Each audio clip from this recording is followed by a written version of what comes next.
When it comes to investing, you know you shouldn't put all your eggs in one basket, hopefully. But how do you know which baskets to put them in? There are usually only two answers. A YouTuber will say, here's a one size fits all solution, or a professional will say, pay me and I'll figure out the right allocation for you. But today, I'm going to help you figure out the right allocation for yourself for free.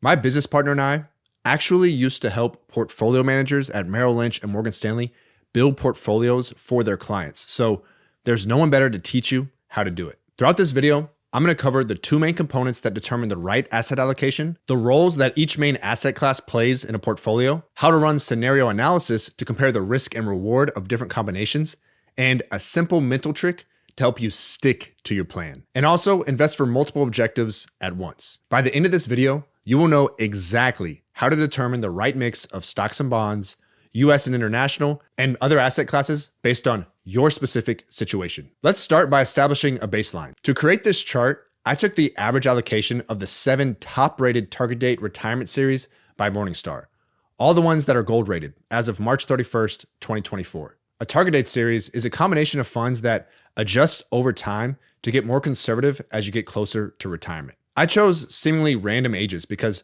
target date funds are designed for investors who plan to retire at each 5-year interval, like 2025, 2030, etc. So since we're in 2024, the 2025 series is for someone who's 1 year from retirement, or about age 64 in my chart. Lots of people ask me to do this based on age, so I did, but since people retire at different ages, this might be a simpler way to look at it. Now, the numbers on the left are showing how many years you have until retirement, and the negative numbers at the bottom mean you're already 4 or 9 years into retirement. You can think of these charts as, here's what the experts say the allocation should be for the average person of your age and estimated time to retirement. Are you average? And is retirement your only goal? What about if you have multiple objectives like retiring and buying a house? What if you didn't save enough and you're starting late? What if you want to increase the odds of maximizing your long-term returns? What if you're not comfortable with investing? These are all real questions that might make you want to deviate from this average recommended allocation, and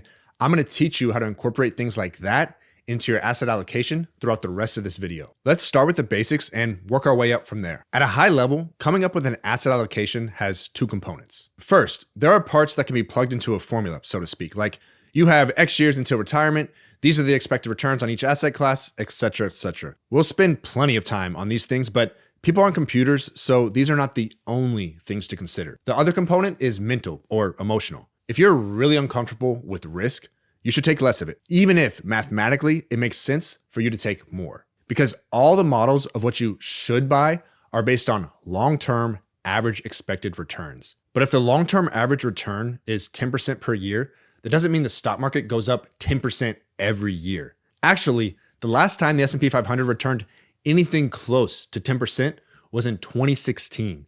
And even that year started off as the worst year in stock market history. The reason this is so important is because people's investment decisions are often driven by emotions like fear and greed.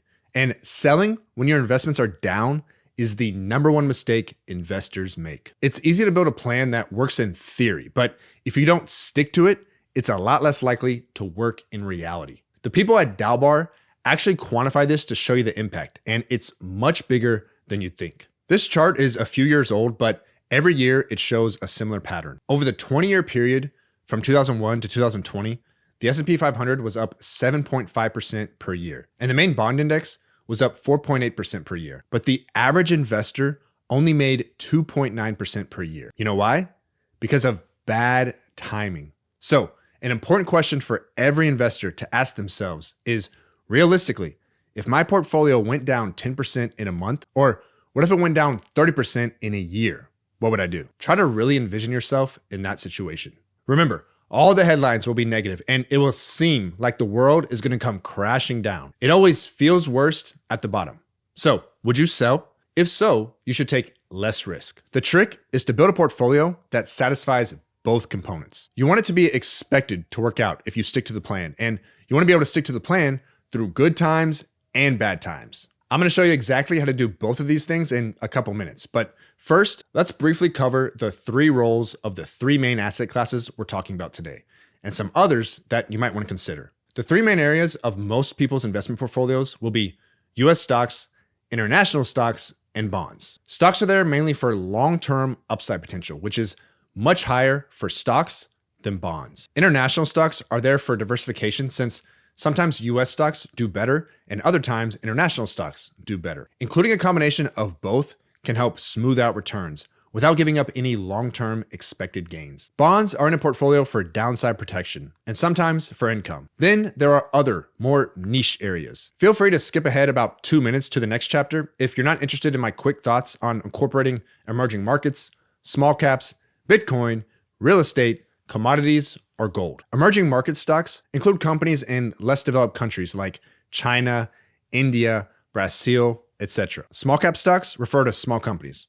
Not small like your local barbershop, but much smaller than Microsoft and Apple. Both emerging markets and small caps are higher risk reward areas that can be a valuable part of a portfolio for people looking for long-term upside potential. A lot of international funds have some emerging markets and small caps, and the S&P also has some small caps. A lot of people don't know that. But there are more specialist funds that would allow you to dial up the exposure to these areas if you wanted to. Then there are even more niche areas like Bitcoin, real estate, commodities, and gold. I'm not going to spend much time on these in this video, but at a high level, Bitcoin and gold can both make sense as a small portion of a portfolio. Bitcoin is a pure, ultra high risk and potential reward option. Gold is something I'm unlikely to ever invest in because the long-term return potential is not nearly as good as stocks, and it's not as good of a hedge to an equity portfolio as bonds. People use it because it's often not that correlated with stocks or bonds. Some people also think of it as an inflation hedge or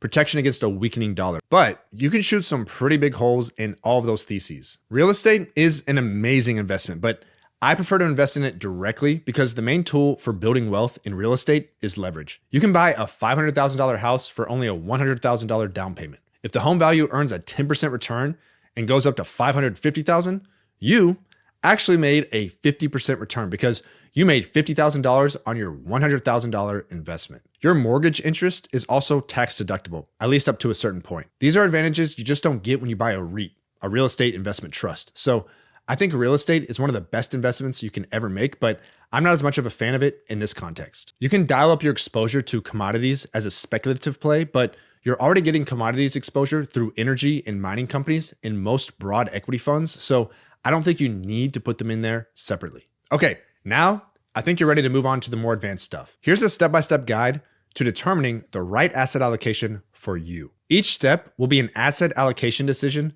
you'll need to build your portfolio.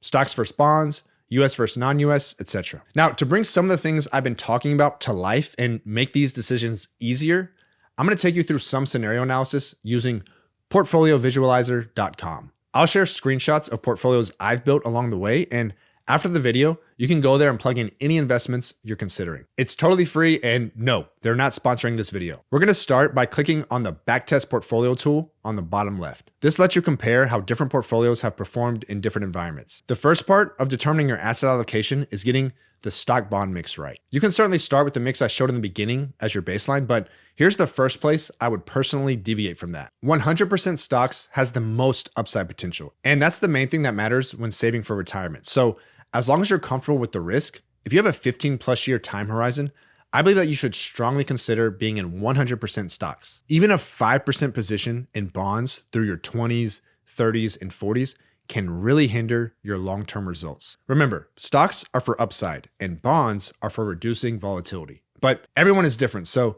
this tool will help you answer the questions about both components of your asset allocation. First, can I expect this portfolio to get me to my goals? And second, am I comfortable enough with the level of risk in the portfolio that I will realistically stick to the plan? Let's look at a real-life example. Here, I've taken the oldest US, international, and bond index funds to go back as far as possible. Obviously, some active ones go back much further, but I'm trying to keep it generic here. At the top, I started by changing it to month to get the most accurate results. And at the bottom, this is where you can plug in your different portfolios. On the left, you put in the different funds, and on the right, you put in how much each portfolio has in each fund. In portfolio 1, we have 100% stocks split 80% US and 20% international. In our next example, we'll go over the right mix of US and international stocks, but for now, we'll use the same mix in all three portfolios, only changing the percent in bonds. Portfolio 1 is 100% stocks.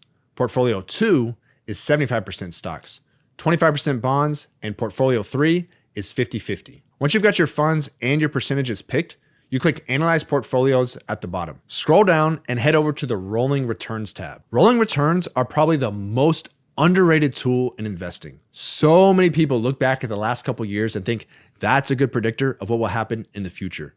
It's not. Rolling returns, like the ones you see in the chart on the bottom, mean all periods of that length. In this case, 3 years. So March 2000 to March 2003, April 2000 to April 2003, and so forth and so on. This will give you a much better idea of how a portfolio might behave in different environments and, importantly, whether you'd be able to realistically avoid selling in the worst case scenario. You can see in the chart that the 50-50 portfolio, the yellow line, usually does much worse than the blue all stock portfolio in up markets, but much better in down markets. But the most useful thing here, in my opinion, is actually the table at the top. This shows you the average return and the best and worst case scenarios in each portfolio over 1-year periods, 3-year periods, and so forth and so on. So let's start with portfolio 1, the 100% stock portfolio. Remember when I said I would personally not want to hold any bonds if I had at least 15 years until retirement?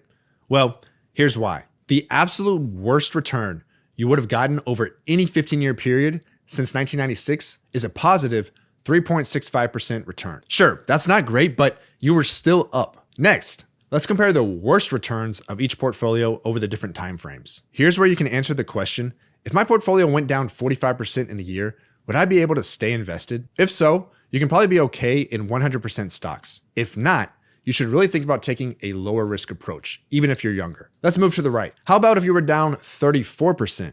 Could you handle it? That was the worst that the 75% stock portfolio did in a 1-year period. You can also go over to the drawdowns tab and see how far each portfolio fell from its high point to its low point, which can be helpful in multi-year downturns. They have all kinds of stuff in here you could geek out on. Disclaimer, obviously it is possible to do worse than this in the future, but when you go back this far and consider this many periods, it gives you a pretty solid idea of the likely range of outcomes. Plugging different combinations into this tool can really help you decide whether you'd be able to handle the potential downside of your proposed asset allocation. Remember, if you can't stick to the plan, it probably won't work out the way you thought it would. You can also use this tool to help determine if the plan will work to get you to your goals, assuming you do stick to it. For that, let's head over to the metrics tab. Now look, there are all kinds of metrics you can look at here, but the one we want is geometric mean analyzed. That's a fancy way of saying your long run average annual return over the time period shown. If you're doing this later on your own, you'll want to keep the number in mind for the return of the portfolio that doesn't have too much risk for you. Next, head over to Google and type in Lincoln Retirement Tool. Then click on Calculators and Tools, then go to Retirement on the left and click on the retirement calculator. That will bring you to this helpful tool. I'll show you how it works. Let's say you're 35. You make $100,000 a year. You're either single or your spouse doesn't work. You've already got $150,000 in your 401k, IRA, or whatever account you have, and you want to retire at age 65. So far, it's all been pretty straightforward. On the years of retirement income, I would highly encourage you to put at least however many will get you to 100 years old. This tool defaults to 20, but trust me, you do not want to run out of money at 85. I put in 2% inflation. I know, it seems crazy right now, but that's the Fed's target, so that's the best assumption I've got. Before 2021, the Fed struggled for years to get inflation up to 2%, so it's not likely to stay high forever. You can put in anything you want, but that's why I chose 2%. For income replacement, I put 100%. It defaults to 75, but once you've been used to a certain lifestyle, do you really want to take a downgrade when you have more free time? If anything, you might need more income when you retire if you'll be traveling more, covering higher healthcare expenses, playing more golf, or just doing more of whatever you like spending your time on. I think in theory, they are assuming you'll have your house paid off, so you can put a lower number if you want, but for my own planning, I would not be comfortable aiming for a pay cut in retirement. For the pre-retirement rate of return, I used the one we got earlier from our 100% stock portfolio, 8.61%. The 50-50 portfolio returned 6.73%. So to be conservative, I put the post-retirement return at 6%. I opted to include Social Security. Who knows if it'll still be there 30 years from now, but I feel like it probably will. Pop in your marital status and then hit submit. This basically says this hypothetical person would need to invest 4.2% of their income to get to $2.4 million by the time they're 65, which would have them running out of money at 100. In my opinion, that's not a risk I'd want to take. So I'd save a lot more than that if this were me, but 4.2% is not exactly a high bar. The rule of thumb is actually 15%. But based on your assumptions, you can use these two tools I just showed you to determine your desired stock bond allocation and how much you need to save for retirement. Remember, the two things you need to think about are the risk. Will I realistically stick to this plan? And the return. Will this plan get me to where I want to be? One more quirk to show you is that you'll notice there's this long data table at the bottom.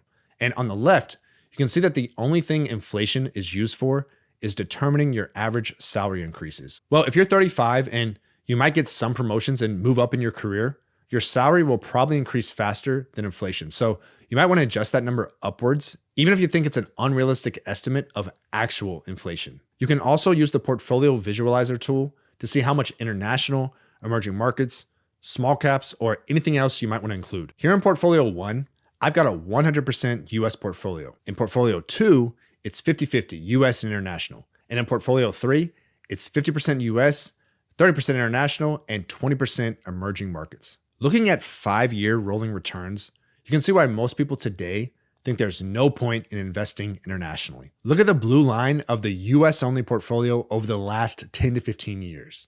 But the problem is that markets are cyclical and you don't really know if the next 10 to 15 year period will look like this one or this one, where the red 50-50 portfolio and the yellow one with some emerging markets really crushed the US portfolio for a long time. Obviously, if we did 100% international versus 100% US, the gap will be significantly larger on both sides. But here's where it gets really interesting. Hopefully this isn't too small for you to see. Over 1 year periods, you've had higher upside and downside potential by adding in international and emerging markets. That shouldn't be surprising because they're riskier, especially emerging markets. But over periods of 5 years and longer, you actually had less extreme ups and downs by adding them in. Wait, you mean adding in riskier assets can lower the risk of a portfolio? Yes.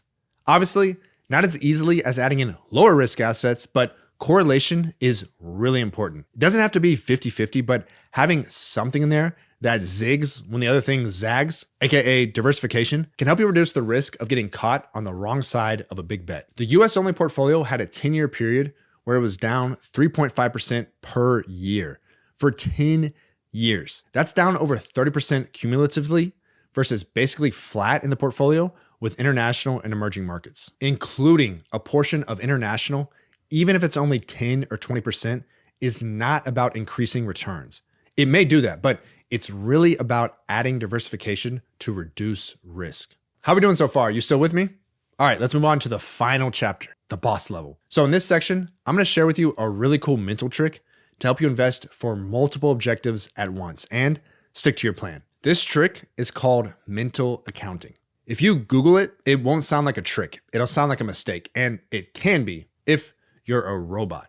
For humans, it can be very helpful. Mental accounting is basically earmarking different buckets of money in your mind for different objectives, even if they're in the same account. The reason Investopedia considered this to be a mistake is because mathematically, a dollar is a dollar, and all you should care about is maximizing your long-term risk-adjusted returns. Now, that's 100% true, but the reality is that we are humans, not robots. Let's say someone is scared of the stock market. I went back to our retirement savings calculator and put in the exact same parameters as before, but changed the pre- and post-tax return estimates to 3% to reflect what you might get in a portfolio of all low-risk cash and bonds. Whoa. I need to save 56% of my income to retire?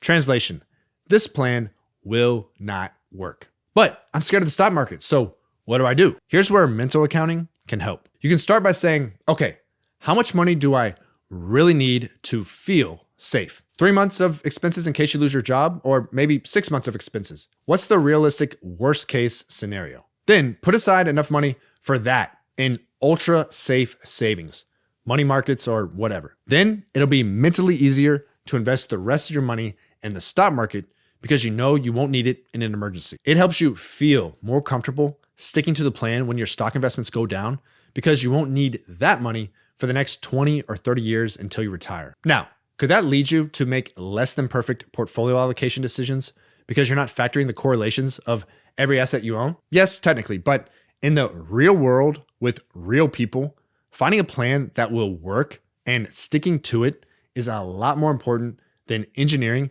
the exact perfect portfolio. Mental accounting can also help you invest for multiple objectives at once. Sometimes saving for your kids' college and a house and retirement or a wedding, etc., can be hard to get your head around. If you need to make sure you've got $50,000 available for a down payment on a house in the next 2 years, you can put $50,000 in something ultra low risk like a money market fund, and then you won't be tempted to sell your stocks if they go down in the next 2 years. Then the rest of your money can be invested in stocks for retirement or whatever your longer term goals are. So let's recap what we've covered today and how you can use it to build your personalized asset allocation. We've covered some baseline allocations to start with, depending on your age or time to retirement, using the top rated target date funds. We've covered the 2 main considerations when building an asset allocation. Will it get you to your goals, and can you stick to the plan?